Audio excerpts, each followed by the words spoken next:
Nous terminons la journée avec un beau thème, je dirais, sur l'amitié.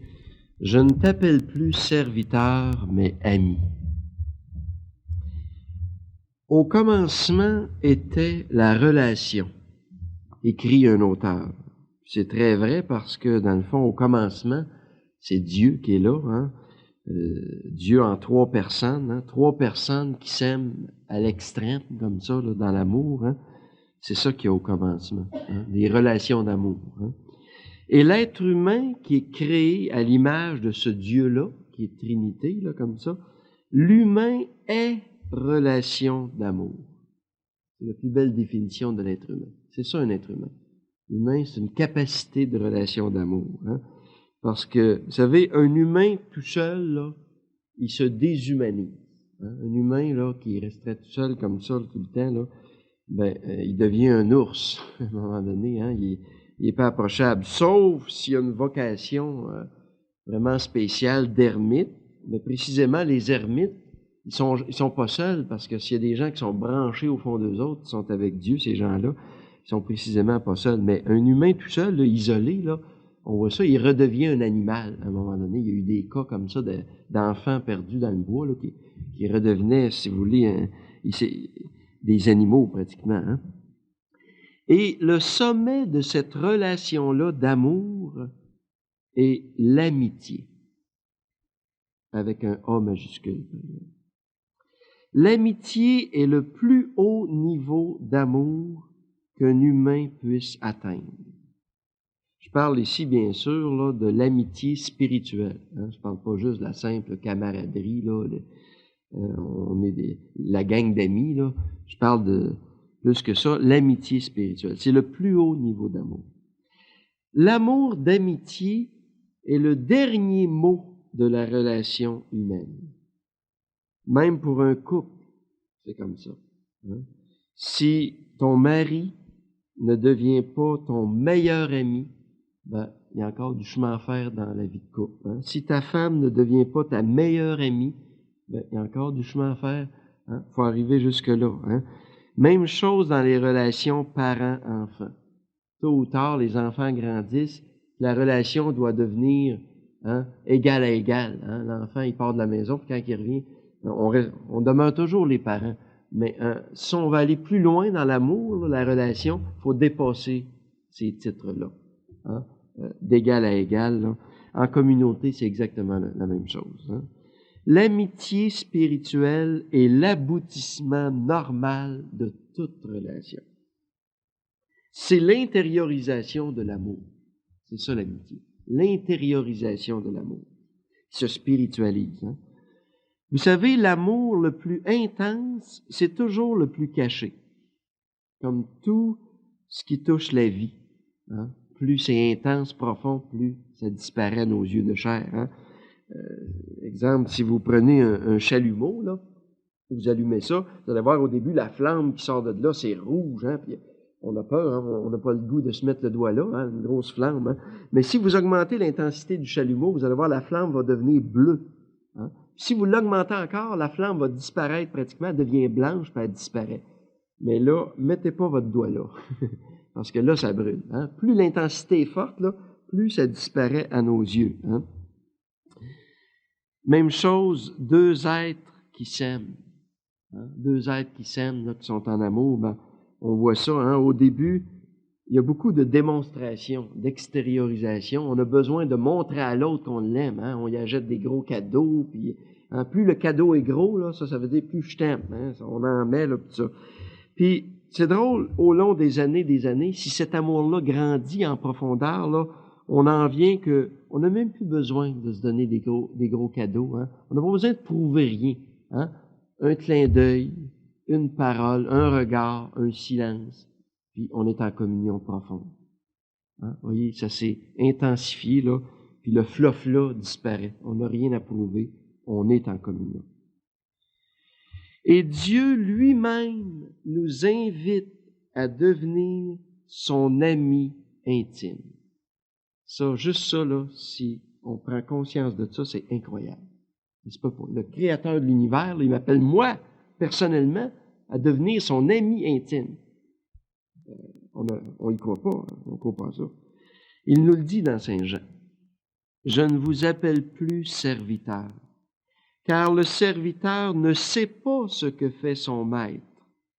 Pourtant, ça, c'est une relation que nous autres, on se contenterait. C'est ça qu'on voudrait dans le fond de nous autres. Hein? Dieu, on se dit, hey, c'est Dieu, c'est quelqu'un, voyons donc.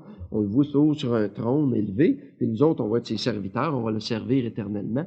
On se contenterait de ça, nous autres. Hein? Servir notre Dieu qui est extraordinaire, puis tout ça. Mais Dieu, lui, ne se contente pas de ça. Ça ne l'intéresse pas d'avoir des serviteurs à son service. Lui, c'est des amis qu'il veut. Égal à égal. Pas moins que ça. Je ne vous appelle plus serviteur. Le serviteur, il ne sait pas ce que fait son maître. Il ne sait pas qui est son maître. Mais je vous appelle ami parce que tout ce que je sais, je vous l'ai fait connaître. Tout ce que je suis, je vous l'ai fait connaître. Hein? Être l'ami de Dieu, ça veut dire, c'est pas n'importe quoi, hein, entrer dans les secrets du Père. C'est-à-dire devenir son égal.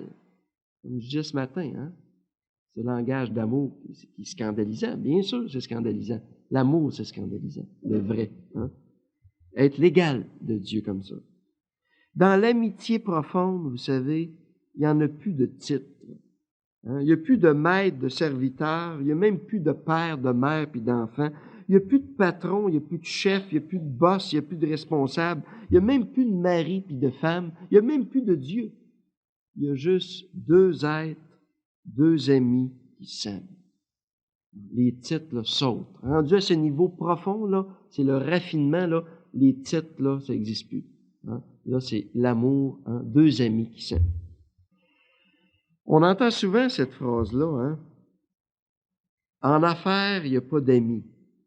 Vous avez entendu ça, vous autres, c'est souvent, hein? C'est pas tellement intéressant, ça, une affaire de même, hein?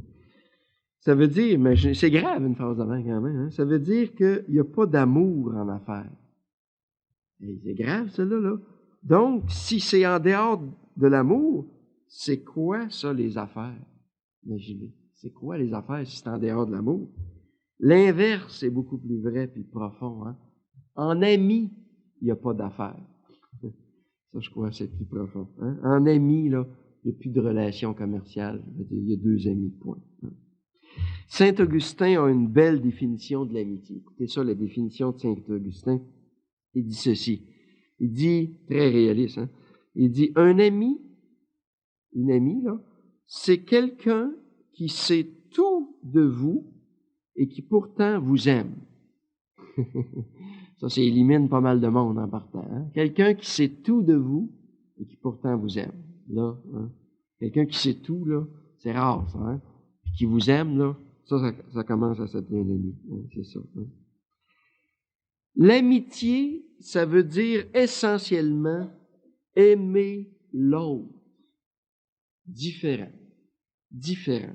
Hein? Pas essayer de le changer pour qu'il devienne comme moi. Comme si c'était un but dans la vie, ça, là.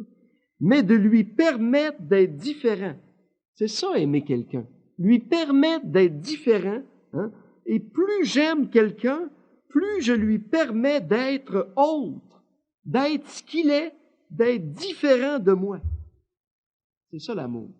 Plus j'aime quelqu'un, plus je lui permets d'être autre, d'être ce qu'il est, d'être unique, d'être différent de moi. C'est ça le but de l'amour. Permettre à l'autre d'être autre. Ça, c'est plus j'aime quelqu'un, là, à l'inverse. Hein, moins j'aime quelqu'un, moins j'y permets d'être différent. Hein, je veux me fusionner. Comme dit Yves Girard, l'amour d'amitié, c'est celui où la joie de l'aimer est d'abord recherchée. Hein? Je suis heureux, heureuse, moi, quand tu deviens ce que tu es. Hein? Je suis au comble de la joie quand je sens que tu es en harmonie avec toi-même, là, puis tu es heureux puis heureuse, là, moi, c'est ça qui me rend heureux. Hein? C'est ça l'amitié profonde. Hein? Et aimer l'autre jusqu'au bout. Le Christ va encore plus loin en lui. Hein? Il n'y a pas de plus grand amour que de donner sa vie, hein, pour ses amis. Donner sa vie pour ses amis. Ça va jusque-là, jusqu'au don de la vie. Hein? Je suis prêt à mourir pour toi. Il n'y a pas grand monde qui se rend jusque-là, je vous jure. Hein? Mais pour arriver là, c'est tout un chemin. C'est l'histoire d'une vie. Et tous les cheminements ne se ressemblent pas. Vous savez, chaque relation d'amour et d'amitié est unique. Et il n'y a pas de recette magique pour réussir une relation d'amour avec un autre. Hein. J'aimerais ce soir, si vous voulez, moi, simplement vous lancer quelques flashs qui peut-être pourront nous aider, chacune de nous, là, à grandir vers cette amitié spirituelle que je viens de parler. Hein, on a bien des croûtes à manger avant d'arriver là, mais je vous lance des petits flashs là qui vont peut-être nous aider, chacun de nous autres. Puis moi, le premier, hein, à aller plus loin là-dedans, hein, à avancer puis dans l'amour. D'abord, j'aimerais dire un mot sur le fameux coup de foudre. Alors, pas l'émission de télévision, là, coup de foudre, là, mais le vrai coup de foudre. Je sais pas, il y en a sûrement qui ont vécu ça ici, j'espère, puis c'est une expérience. Hein? Première chose, je voudrais dire là-dessus, le coup de foudre, c'est que, première chose, c'est qu'il faut être au moins deux pour vivre ça. Hein? Je dis ça parce que ça arrive qu'il y en a qui tombent en amour avec quelqu'un, mais pas l'inverse. Ça, hein, c'est pas un cadeau, hein, ça cause beaucoup de souffrance parce que il n'y a pas de réponse de l'autre côté. Hein. Puis l'amour, ça s'impose pas. Bien sûr, hein. Vous savez, le vrai coup de foudre, là, bien sûr, malgré toutes ces apparences, vous allez dire, c'est bien superficiel, c'est très passionnel, ça ne durera pas, bien sûr. Mais malgré tout ça, c'est souvent une expérience humaine très profonde au niveau de l'être et très révélatrice de ce qu'est l'amour. C'est très parlant, le coup de foudre, quand on analyse ça. Hein. Malgré, là, bien sûr, le côté un petit peu passionnel et superficiel. Hein. On regarde ça, vous avez déjà vu ça, ça n'est comique quand on voit deux personnes qui ont le coup de foudre. Là, hein, puis ils voient, là, du jour au lendemain, même des fois, ils travaillaient dans le même bureau, on ne sait pas ce qui s'est passé, il y a une étincelle, bang, du jour au lendemain, tu les regardes, et ils se retrouvent tout d'un coup en complète harmonie dans leur être, ces gens-là. Hein? Même physiquement, ça se voit. Tu les vois, ils sont pétantes de vie, les yeux brillants, oui, hein? Les couleurs leur montent au visage, hein? Plus besoin de fond de teint puis de maquillage, hein? Plus besoin de ça, oui. Hein? Tu les vois, le teint rosé, là, les yeux pétillants, le cœur brûlant d'amour. Hein? La personne est au 7e ciel. Hein? Elle ne veut plus rien savoir. Tout ça. Elle est pétante. Le corps, tu le vois, le corps en harmonie. Pourquoi pensez-vous, vous autres, que tomber en amour comme ça, là, c'est si comblant? Tu vois, les gens, là, hein? Pourquoi c'est si comblant, ça? Eh bien, c'est simplement parce que ça me met en contact direct avec moi-même. C'est bizarre, c'est pas ça qu'on pense habituellement. C'est ça que ça fait. Avec mon propre cœur, avec la richesse incroyable de mon être profond que j'ignore la plupart du temps. Vous savez, la plupart du temps, nous autres, on vit comme si on n'avait pas de fond, puis on l'ignore ça. On ne sait pas qu'on a un fond, nous autres. Puis on va jamais là, puis on n'y a jamais touché, on l'ignore, la plupart des humains, c'est comme ça. Hein?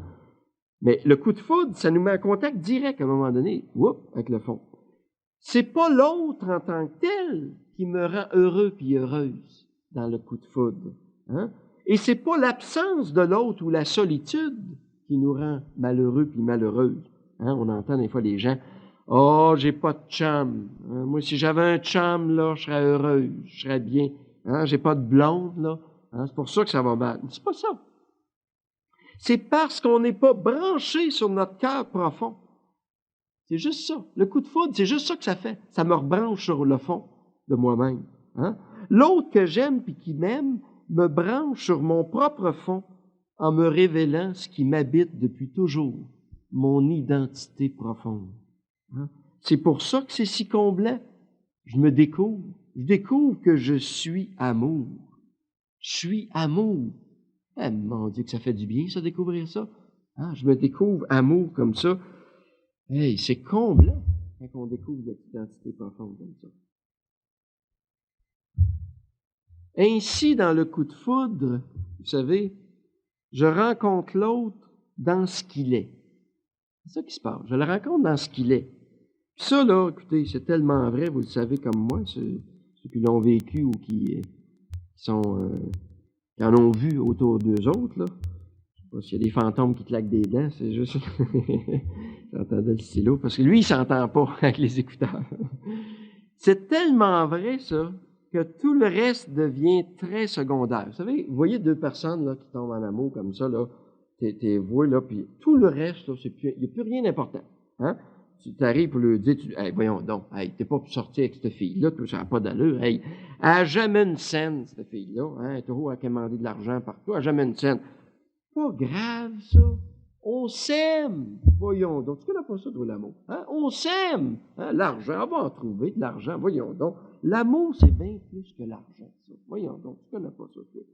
Hey, t'es pas pour sortir avec ce gars-là, toi. T'es un paresseux. Il travaille jamais. Il est assis chez eux. Hein? Il attend que le monde vienne le chercher pour travailler. C'est pas grave, ça. Je vais y en trouver une job, oui. Tu vas voir. On s'aime. Ben voyons donc, le travail. L'amour, c'est bien plus que le travail. Voyons donc, on s'aime. C'est pas grave, ça. Écoute donc, ta blonde, là, toi, d'où qu'elle vient, de tu me dis, d'où qu'elle te sort, cette fille-là, avec qui tu sors? Ah, elle vient de Saint-en-Arrière. Oh, mon Dieu, c'est où, ça, Saint-en-Arrière? Ah, c'est juste à côté de Saint-Reculé par le tonnerre. Ah, mon Dieu, c'est une belle place pour poigner un coup de foudre, ça. Hein? Écoute, hey, comprends, elle peut bien avoir des idées de même, hein? Coudon, ton chum, tu trouves pas qu'il est trop vieux pour toi? Voyons donc, ça n'a pas d'allure. Hein? Ben, voyons donc. L'amour, on s'aime. C'est pas une question d'âge, ça, l'amour. Toi, tu connais pas ça, tu vas voir. Hein? On s'aime. On a juste 20 ans de différence. Voyons donc, c'est rien, ça. Il n'y a pas d'âge dans l'amour. Hein? Tu connais pas ça, toi. Hein? Écoute, coudon, ton chum, là, toi, là, tu trouves pas qu'il y a une grosse bedaine? Ben, franchement, tu l'as pas vu, toi? Ben, voyons donc. Elle n'est pas si grosse que ça. Ça veut dire, des poignées d'amour, ça. Voyons donc. Hey, voyons. Hein, il est beau. Ça y fait bien, ça. Hein, voyons donc, oui. Hein? Puis écoute, hey, ta blonde, as-tu vu ta blonde? Mais ça, hey, deux yeux dans le même trou, ta blonde, as-tu vu ça? Toi, ça n'a pas d'allure. Pas te marier avec cette fille-là. Voyons donc, là, toi. Hein? Elle n'a pas les deux yeux dans le même trou pendant tout. Elle louche un petit peu, là, mais je sais pas, ça y donne un genre, me semble. Hein? Elle est personnelle. Hein? Ça y donne un genre, elle est personnelle. Ça y fait bien. Puis c'était pas de même, me semble. Elle ne sera pas pareille, je ne serais pas capable de l'aimer autant. Hein? Vous voyez, il n'y a plus rien qui compte. Il y a juste l'être de la personne, hein, avec laquelle j'entre en communion profonde. Hein? Tout le reste, là, c'est secondaire. Hein? Sans rien comprendre d'ailleurs à ce qui m'arrive. Hein? Je comprends rien à ce qui m'arrive. Hein? Le grand amour, c'est merveilleux. Mais malheureusement, on le sait tous, la lune de miel a toujours une fin. Hein? La température se refroidit à un moment donné. Oups! Hein? On passe de l'être à l'agir. Oups! On remonte à la surface à un moment donné. C'est drôle, hein? On devient réaliste. Puis tout à coup, l'extérieur devient très important. Coudon, t'as jamais une scène, toi?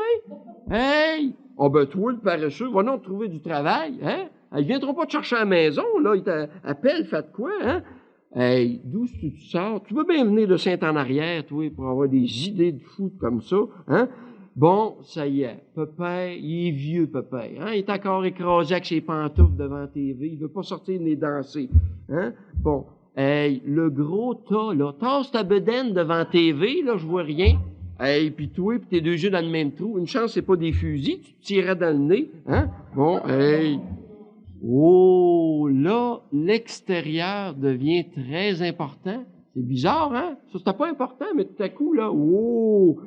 Puis là, on essaie d'expliquer le refroidissement par des causes extérieures comme ça, hein? On dit, oh, c'est à cause de ça qu'on s'aime plus, là.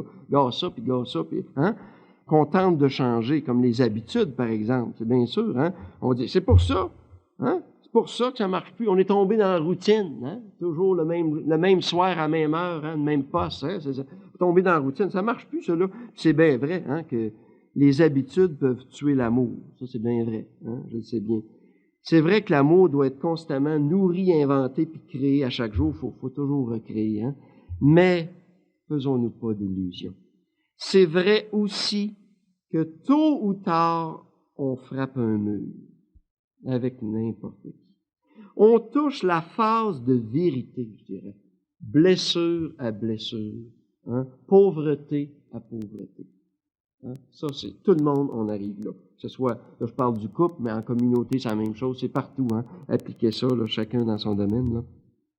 Ensemble, la phase de désert inévitable. Hein. Dans toute relation, comme dans toute croissance personnelle, on dirait qu'il y a un point mort. Ça, c'est, tout le monde arrive là, ben, il y a un point mort, on dirait que ça bouge plus, là. Hein. On est confronté. Ensemble, le coup de foudre, c'est comme si la vie nous disait, là, écoute, là, je vais te montrer le but, hein, tout ce qui était capable de vivre, hein, au niveau de l'amour, là, je te montre le but, là, c'est tout en harmonie, hein, ce que vous êtes capable de vivre tous les deux, là, quand vous êtes branchés sur votre fond, là, puis là, maintenant, il faut vous dépouiller de bien des choses, là, de tout l'artifice extérieur, les passions, tout ça, là, hein, pour retrouver tout ça, mais d'une autre façon, spiritualisée, cette fois-là. Vous allez tout retrouver ça, les passions, tout le long cheminement dans la vie de couple, hein, dans la vie d'amour, d'amitié, là, qu'on se dépouille, hein, pour arriver à une spiritualisation, une intériorisation de tout ça, de cet amour-là, hein, et entrer dans une joie encore plus profonde, celle de l'amitié spirituelle. Ça, c'est beaucoup plus que le coup de foudre, je vous jure, quand on arrive jusque-là. Hein? C'est juste une question de mûrissement durant des années, arriver à ce sommet-là de l'amitié spirituelle. C'est une question de temps. C'est une question de temps. Hein?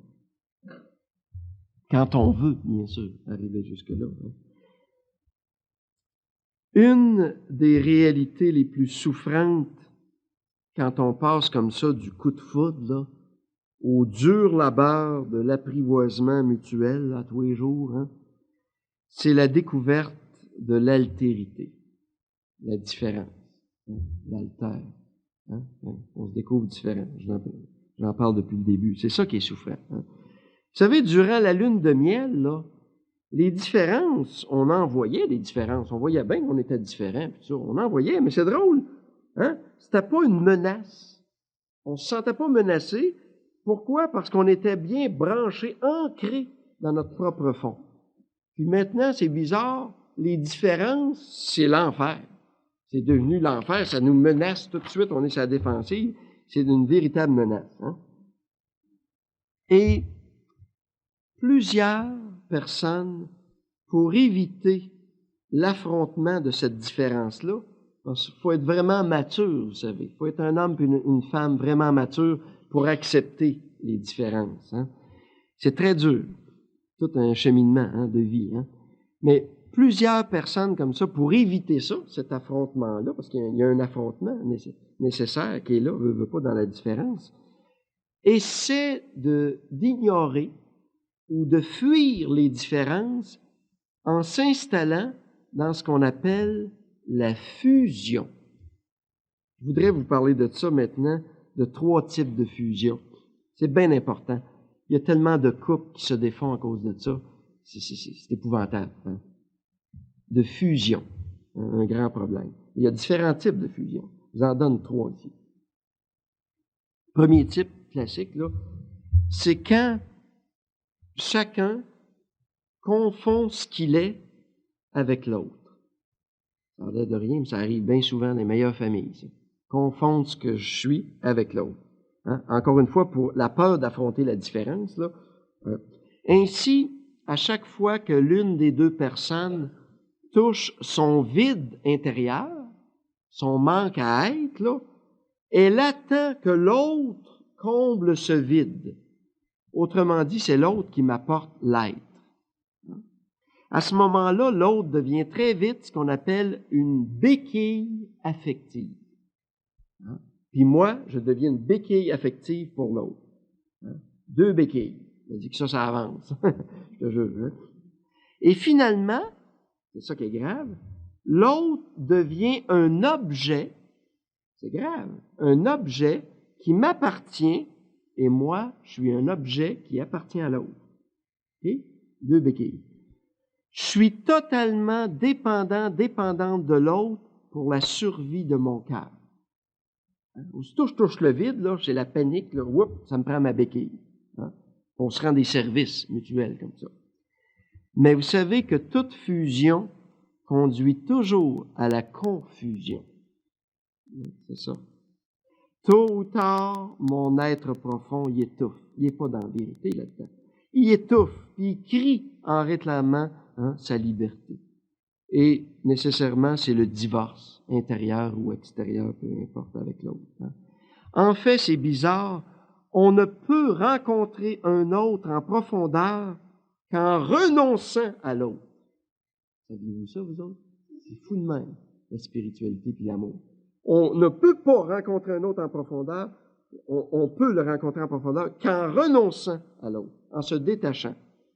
Vouloir posséder l'autre par une fusion, c'est tuer la relation à plus ou moins long terme. Je ne peux vraiment communier à l'autre que par le biais de mon propre fond. C'est là qu'on communie vraiment à l'autre. Sinon, si je reste en surface, je vais me chercher une béquille. Je vais combler mon vide. C'est-à-dire en devenant autonome en profondeur. Autonome en profondeur. Puis quand je parle d'autonomie ici, c'est pas d'abord l'autonomie financière, là. Je parle d'autonomie affective. Oh, mes amis, c'est dur d'arriver là. C'est toute une vie. Chacun de nous, c'est pas évident. Arriver à l'autonomie affective, c'est pas facile. Sinon, si je me dirige pas vers ça, là, je me sers de l'autre comme bouche-trou. C'est ça qui se passe. Je vais me servir de l'autre comme bouche-trou. Surtout que je sens mon vide, là, c'est comme ça. Et le signe de ça, c'est quand une personne est jamais capable de se retrouver tout seul. Il y a des gens comme ça. Ça, c'est le signe. Quelqu'un qui n'est pas capable de se retrouver tout seul, aussitôt qu'il est tout seul, la personne panique, là. Ça, c'est le signe d'une personne qui n'est pas autonome. Ça y prend là, tout de suite quelqu'un, là, quelque chose là, pour boucher le trou. Là. La personne, elle sert de l'autre pour combler ses besoins affectifs. Ça, c'est le signe. Quelqu'un qui n'est pas capable d'être tout seul, il y a quelque chose là. Il y a un manque d'autonomie à ce niveau-là. OK? L'idéal de l'amour est de devenir un, mais toujours de rester deux. C'est ça l'amour vrai. L'idéal, c'est de devenir un, mais toujours en restant deux. C'est pas de la fusion de l'amour. Khalil Gibran, écrit le prophète, une belle définition ici. Il dit s'aimer, dans une vie de couple, là, d'amour, d'amitié, s'aimer, ce n'est pas se regarder l'un et l'autre, mais c'est regarder ensemble dans la même direction. C'est ça. Ça, c'est le contraire d'une fusion, de deux béquilles qui trippent un sur l'autre. Là. L'amour vrai, là, profond, là, c'est deux êtres qui regardent ensemble dans la même direction. Ils ne sont pas centrés un sur l'autre comme ça. Sinon, c'est la fusion, c'est la mort à plus ou moins long terme de cette relation-là. Deuxième type de fusion. C'est ceci qui est en tout cas très dramatique parfois. C'est quand, c'est toujours la même raison, c'est par peur d'affronter la différence. Parce que faut être adulte pour affronter la différence. Bon. Puis quand j'ai peur, là, c'est quand l'un des deux plie. Quand il y en a un des deux, parce qu'il a peur d'affronter la différence, il y en a un des deux qui plie pour être sûr d'être aimé, et se modèle sur l'autre en vivant complètement en fonction de l'autre, en fonction des besoins de l'autre. Oh. À ce moment-là, la relation se déséquilibre très vite et l'autre en vient très rapidement à écraser puis à dominer. La relation dominée-dominante. Les personnes se cantonnent alors dans un rôle affectif, genre mère à enfant ou enfant à père. On voit ça. Vous savez, c'est normal dans une relation homme-femme là, de vivre tous les niveaux. Ça, c'est normal. À un moment donné, si je suis un homme, à un moment donné, je vais être le père de l'autre. À un moment donné, je vais être son enfant. À un moment donné, je vais être son époux. On vit, dans l'amour, on vit tous les niveaux. Mais ce qui n'est pas normal, c'est quand on reste accroché à un niveau. À une relation comme ça, il faut que ça aboutisse à égal à un moment donné. quand on reste accroché à une relation déséquilibrée, le mère-enfant, hein, au niveau affectif, là, ça marche plus, là. Hein. Ton mari, c'est pas ton enfant. Hein. Puis ta femme, c'est pas ta fille. Hein. C'est ton époux puis ton épouse. Hein. Dans une relation, chacun doit d'abord prendre sa place. Sinon, encore une fois, on aboutit à des situations dramatiques. Moi, j'ai aidé dans ma vie plusieurs femmes battues que j'ai accueillies comme ça. Et je peux vous dire ceci, que dans un grand pourcentage, pas à 100%, là, mais un grand pourcentage, c'est un problème relationnel. C'est des deux bords. Il y a un problème dans la relation. Il y a le genre là, que je vous disais tantôt, c'est arrivé souvent que j'ai vu ça, là, mère-enfant. Durant des années, je vois ça des fois des couples, et je lui dis, ça se peut pas, là, sortez de ça va éclater. Ça peut éclater dans 20 ans, 30 ans, ça, là. Ça va être épouvantable, mais que ça éclate, par exemple. Hein? Une relation comme ça, mère-enfant, là, hein? À un moment donné, quand je voyais ça dans un couple, hein, puis la femme, à un moment donné, qui décide de sortir de ce type de relation-là affectif, là, coudonc, je suis pas ta mère, là, puis le goût de vivre de quoi, d'égal à égal, puis là, c'est la panique. L'autre n'est pas habitué, il est habitué de recevoir comme un enfant, puis là, c'est la panique, puis ça vit dans des drames. Hein? Bien des femmes battues, moi j'ai vu ça comme ça, c'est un problème de relation. C'est pas sain. Il y a une déviation dans la relation. C'est pas égal à égal. Hein? Il y en a un des deux qui n'a pas pris sa place, qui plie, puis tôt ou tard, bang, hein? Ça éclate comme ça. Ces femmes qui aiment trop. Encore une fois, ces femmes qui aiment mal. Hein? Vous savez, ce genre de fusion se solde toujours par un échec. Toujours. Tout l'art de la relation humaine vraie réside dans la juste distance face à l'autre. Il y a une distance face à l'autre. La juste distance de l'autonomie. C'est ça, comme ça j'appelle ça. Moi. L'amour vrai ne peut exister qu'entre deux êtres autonomes. Ça, vous pouvez être sûr de ça. L'amour vrai, ça ne peut exister qu'entre deux êtres autonomes. Sinon, c'est deux béquilles, ou bien c'est un dominé-dominant. Un qui domine, un qui écrase, puis l'autre qui se laisse écraser. Maître-serviteur. Hein. Deux êtres autonomes, c'est-à-dire qui s'acceptent différents. C'est pas facile d'arriver là. Hein. C'est notre vie. Hein. On tend toujours vers cet idéal-là, hein, de l'autonomie comme ça, parfaite. Hein. C'est difficile, hein, qui s'acceptent différents. Sinon, encore une fois, on tombe dans les pièges, hein, de fusion. Et cette distance-là qu'il faut respecter, ajuster, est toujours en mouvement. Hein. Il faut apprendre à respirer puis à laisser l'autre respirer. Souvent, j'ai dit ça à des couples, moi, j'appelais ça des couples qui vivent dans la même paire de culottes. Hein. Ils sont toujours ensemble, ils se lâchent pas, là, puis je lui disais, lâchez-vous! À un moment donné, parce qu'à un moment donné, là, c'est en fusion comme ça. Prenez du recul. Hein. Chacun, la façon que vous pouvez, mais essayez de vous retrouver tout seul, chacun sur votre bord de temps en temps, pour intérioriser ce que vous vivez. Hein? Tu n'es pas capable d'être tout seul 2 secondes, là, puis, hein, comme ça, là.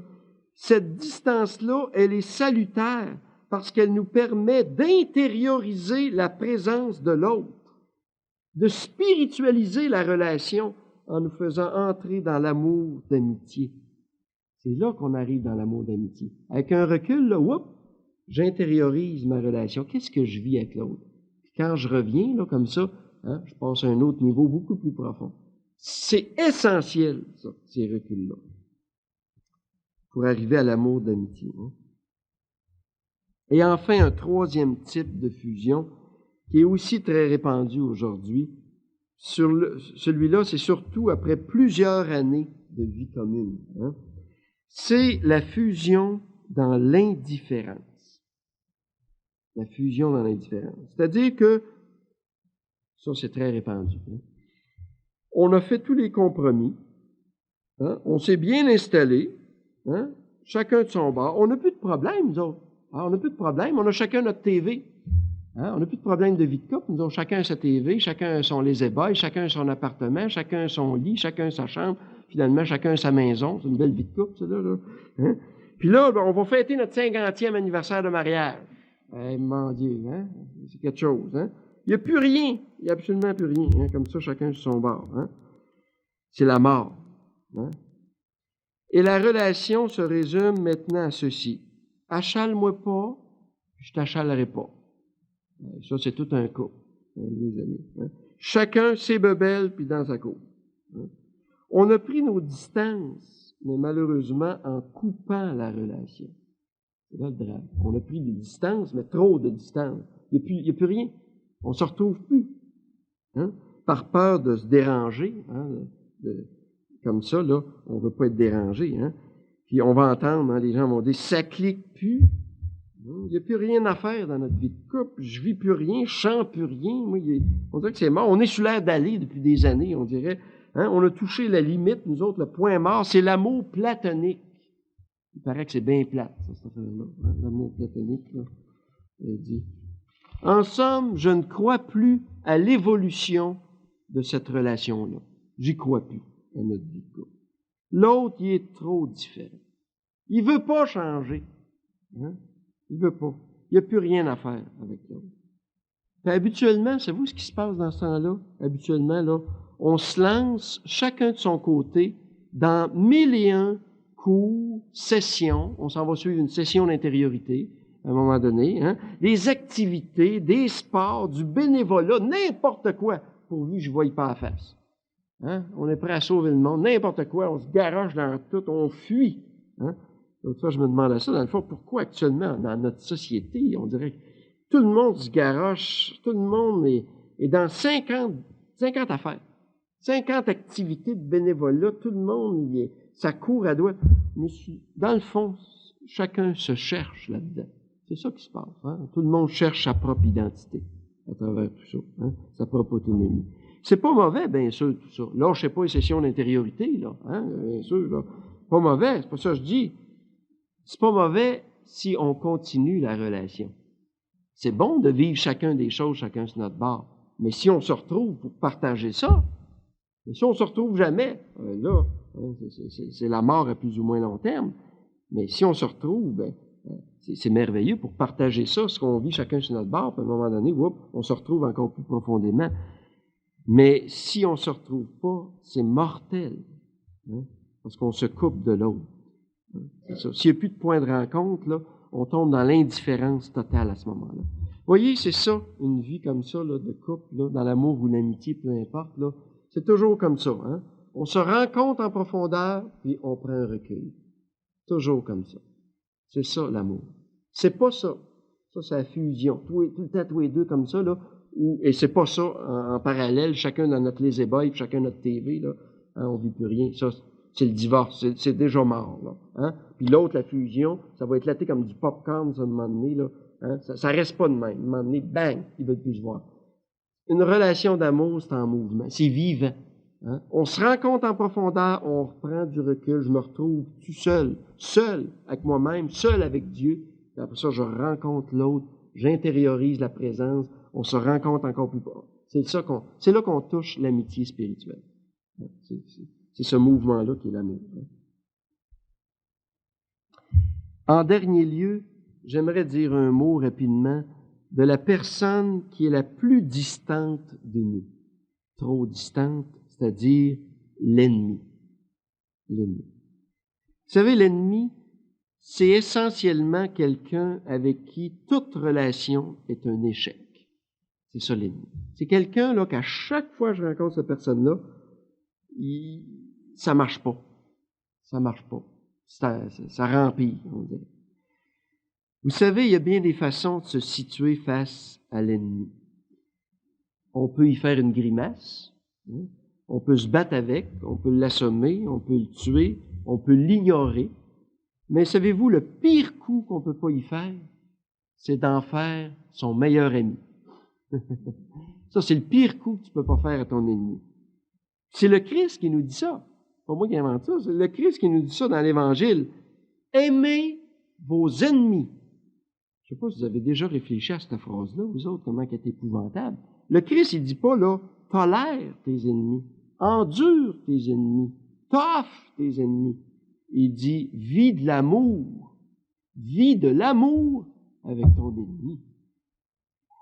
C'est quelque chose, ça, là. Hein? Ça se peut pas. C'est pas faisable. Hein? Et le Christ va plus loin que ça et nous dit comment faire. Il nous dit pas juste de le faire. Hein? Et il nous dit comment le faire. Parce qu'il nous dit, dans le fond, là, tu vas régler le problème en profondeur. Hein? Si tu transfigures ton ennemi en ami. Sinon, tu vas le traîner avec toi, ton ennemi. Vous savez, on les traîne avec nous autres, nos ennemis. Hein? Parce que tu auras beau déménager, tu auras beau aller en Chine, tu vas rencontrer un Chinois qui ressemble à ton ennemi, hein? Qui est même tic. Hein? Ou à chaque fois que tu vas rencontrer quelqu'un qui a le même nom, tu vas te rappeler ton... Tu le traînes comme un boulet. Hein? Même si tu restes à la planète Mars, tu vas avoir un Martien qui va y ressembler, probablement, je ne sais pas trop, là. Hein? C'est comme ça partout. Hein? Puis le Christ, il nous dit, lui, savez-vous, c'est quoi la meilleure façon pour accomplir ce miracle? Parce que c'est vraiment un miracle. Changer un ennemi en ami, là, c'est un miracle. Hein? Le Christ nous dit quoi faire. C'est pas compliqué. C'est de prier pour l'ennemi. C'est ça. Ça, là, je sais pas si vous avez remarqué ça, vous autres, on n'est pas tellement portés à faire ça. Hein? Vous remarquez ça, hein? On se dit, nous autres, hey, je ne suis pas prier pour lui. Tout d'un coup, qu'il reçoit des grâces spirituelles. Hein? Hey, d'un coup, que l'autre, hein, il reçoit des choses, ça se met à aller bien dans sa vie. Je ne suis pas prier pour lui. Hein? On aime pas, hein? On n'est pas porté à ça spontanément, là. Et c'est ça qui transforme un ennemi en ami. Hein? Ça peut prendre des semaines, des mois, vous allez voir le miracle s'accomplir. Comme ça. Hein? Prier pour l'ennemi. Hein? Des fois, ça prend du temps, bien sûr. C'est uniquement dans la prière que je puiserai la lumière et la force du pardon. C'est là. Hein? C'est dans la prière. Essayez pas de vous donner ça par vous autres-mêmes, vous n'y arriverez pas. Mais dans la prière, vous allez y arriver. Je voudrais vous donner un exemple très beau de pardon ici. Vous connaissez tous Gandhi, hein, le Mahatma Gandhi, la grande âme, hein? Un bonhomme extraordinaire. Hein? Et vous savez qu'à l'époque où a vécu Gandhi aux Indes, c'était épouvantable, hein? La guerre des religions qui se vivait là entre hindous et musulmans. Vous savez, je ne sais pas si vous avez étudié l'histoire, les pires guerres qu'il y a eu dans l'humanité, c'est des guerres de religion. Ça, là, les guerres les plus sanglantes qu'il n'y a pas eu, les plus affreuses, là, les plus monstrueuses, c'est des guerres de religion. Puis il y en a encore aujourd'hui, vous savez, en Irlande, là, protestants, catholiques, puis au Moyen-Orient, puis ça a toujours été, puis c'est les pires guerres, les plus épouvantables. Et il y avait cette guerre affreuse entre les musulmans de l'islam et les hindous, dont était Gandhi. Puis à un moment donné, arrive un homme qui va trouver Gandhi, tout en larmes, hein, qui dit à Gandhi comme ça, « Aide-moi, toi tu es un sage, aide-moi, je t'en supplie, hein, parce que c'est un hindou, hein, j'ai plein de haine dans mon cœur, hein, puis je veux vivre ma religion de l'hindouisme, j'ai plein de haine dans mon cœur parce que les musulmans ont tué mon fils, hein, mon unique, j'avais un fils unique et ils l'ont tué. Hein, puis moi, je veux juste me revenger puis en tuer des musulmans. Aide-moi, hein, à retrouver la paix. J'en peux plus, j'en dors plus, hein, des nuits de temps dans les larmes. » Et Gandhi lui a répondu ceci. Écoutez la réponse du Mahatma Gandhi, la grande âme. Hein. Il lui a dit ceci. Écoute, avec son petit sourire, hein, Gandhi a toujours un petit sourire. Écoute, il n'y a pas de problème. Tu sais, dans cette guerre affreuse, hein, entre nous autres, les hindous et les musulmans, il y a des morts des deux côtés. Hein. Et tu sais, il y a bien des parents, hein, d'enfants musulmans, là, bien des parents qui sont morts. Hein. Puis c'est plein de petits enfants musulmans qui courent les rues, puis qui sont orphelins, qui n'ont plus de parents à cause de cette affreuse guerre-là. Ben, il dit, veux-tu guérir ton cœur? Ben, il y a juste une chose à faire. Il dit, va-t'en là, trouve un petit enfant musulman, qui n'est pas de ta religion à toi, là, toi tu es hindou, mais trouve un petit enfant musulman qui est orphelin, qui n'a pas de parents, là, à peu près du même âge que ton fils. Hein? Adopte-le comme ton propre fils. Et plus que ça, élève-le dans sa religion à lui. Ce jour-là, tu vas retrouver la paix dans ton cœur. Aime-les.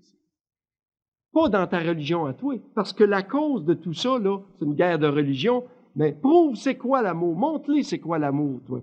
Élève-le, pas dans ta religion, mais dans sa religion à lui. Fais-en un vrai musulman et qu'il soit fier d'être musulman. Si c'est pas chrétien, ça c'est quoi? Aimez vos ennemis, là, ça commence à ressembler à ça. Hein? Vous savez, l'amour, c'est au-delà des religions. C'est au-delà de toute religion, l'amour. Quand on touche ça, là, hein, ça se résume à aimer vos ennemis. Là. Il n'est plus question là, d'autre chose que ça. C'est au-delà de ça. Ça va plus loin que tout ça, bien sûr. Ça, c'est pas vrai. Dans toute relation humaine profonde, ce n'est qu'après avoir pardonné maintes et maintes fois que je pourrais dire « heureuse faute, heureux conflit qui nous ont tant rapprochés ». Dans tout engagement pour le meilleur et pour le pire, c'est bizarre, c'est souvent le pire, quand les deux passent à travers, bien sûr, qui nous fait pénétrer dans l'amitié la plus profonde. Vous savez, les plus amis sont souvent les plus pardonnés. C'est ça. C'est ça, deux amis. Parce qu'en fait, c'est quoi deux grands amis, deux grandes amies? C'est toujours la rencontre de deux personnes, deux êtres qui se savent pauvres et qui essaient de s'aimer à travers leurs blessures. C'est ça, deux amis. Des gens qui se sont pardonnés. Le pardon, c'est la clé de l'amitié. C'est ça. Parce que c'est lui, le pardon, qui nous fait entrer au plus intime de l'autre. Non, je ne veux plus t'appeler mon serviteur, ma servante. Ça ne m'intéresse pas de vivre cette relation-là avec toi. Désormais, je veux t'appeler mon ami.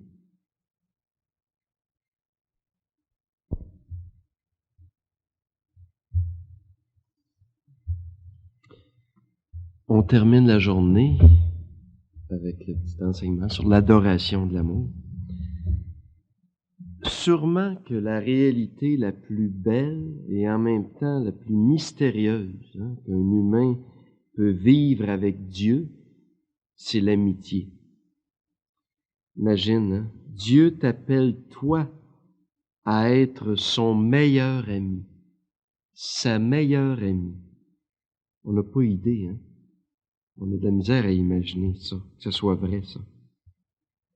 Le but unique de toute sa création, de son passage sur terre, de sa passion, sa résurrection, de ta naissance, de toute ta vie à toi, terrestre et éternelle, le but de tout ça, là, c'est de devenir son ami le plus intime. Son ami la plus intime. C'est ça le but de tout ça.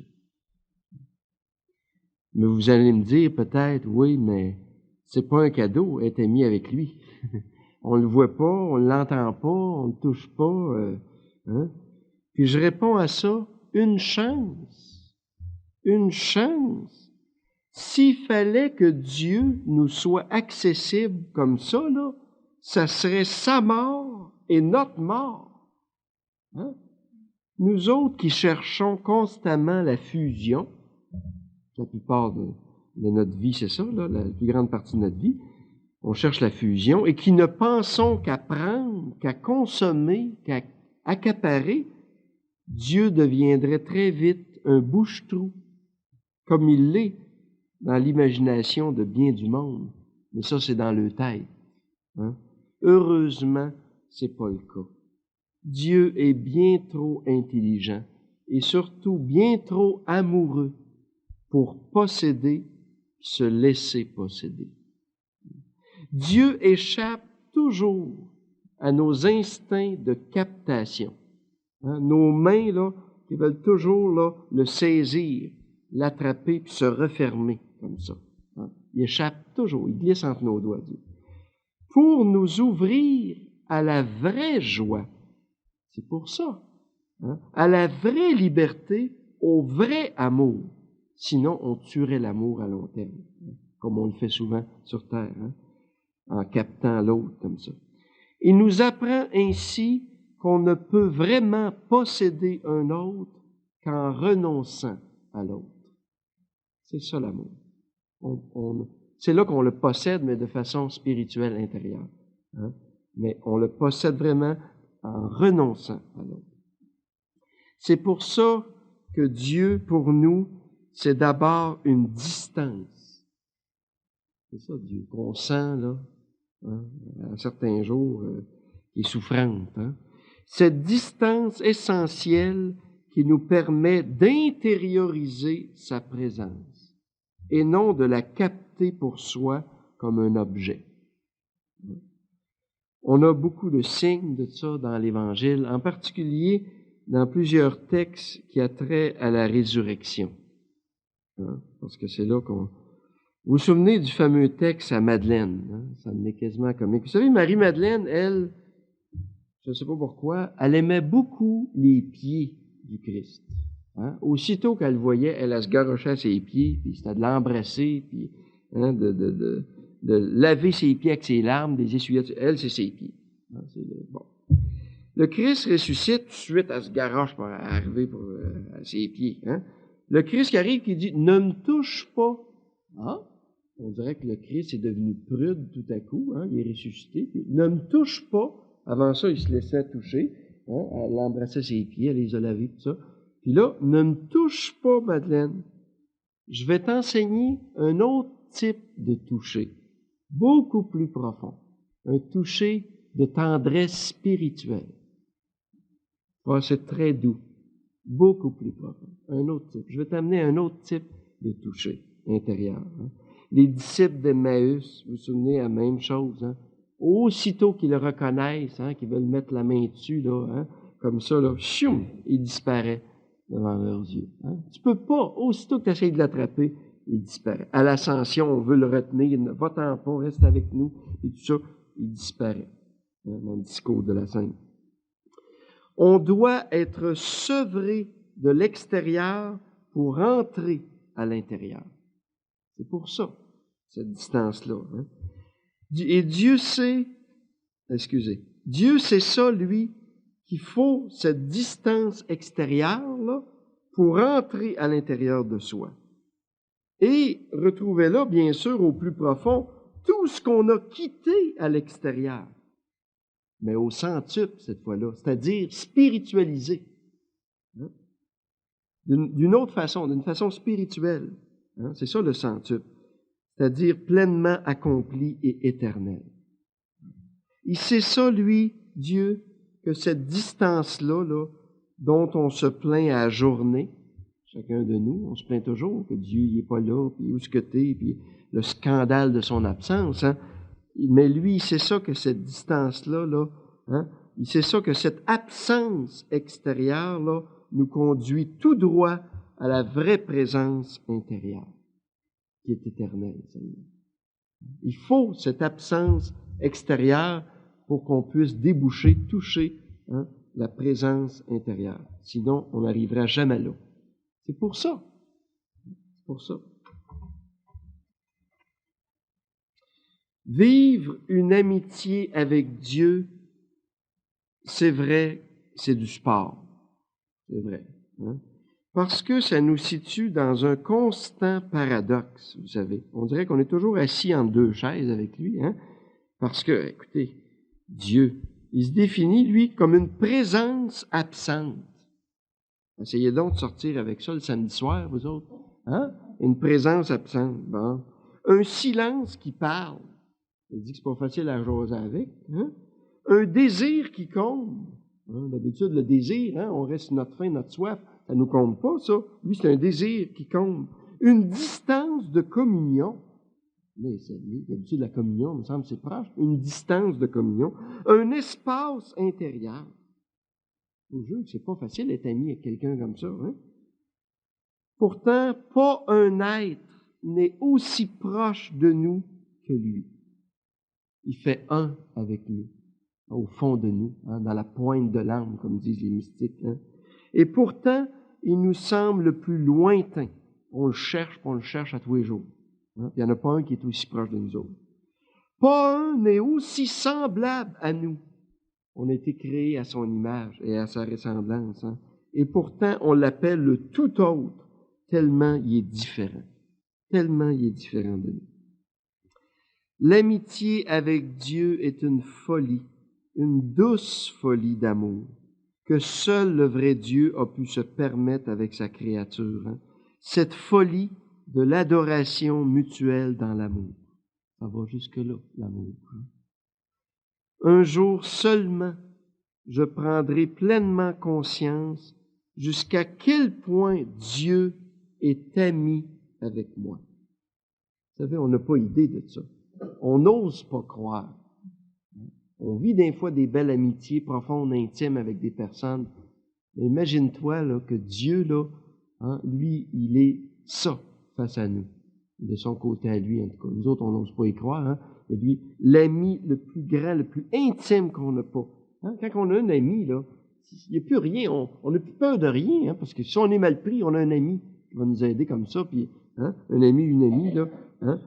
Mais imagine-toi, Dieu, lui, il va être ton ami.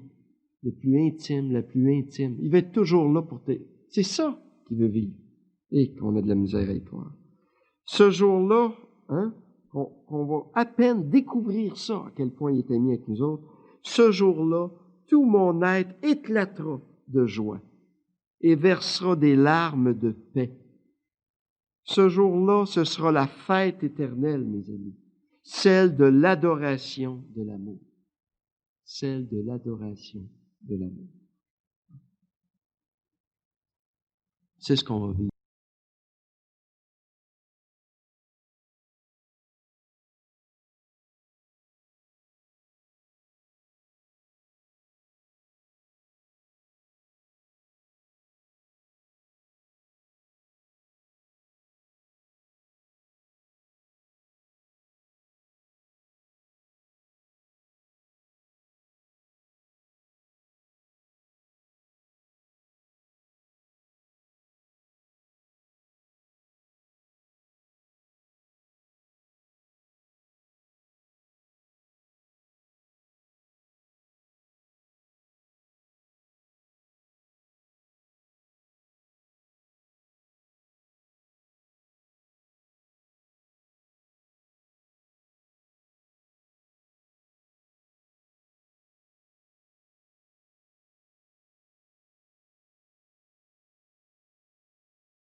Tout de suite, si vous voulez, en plongeant dans le ciel.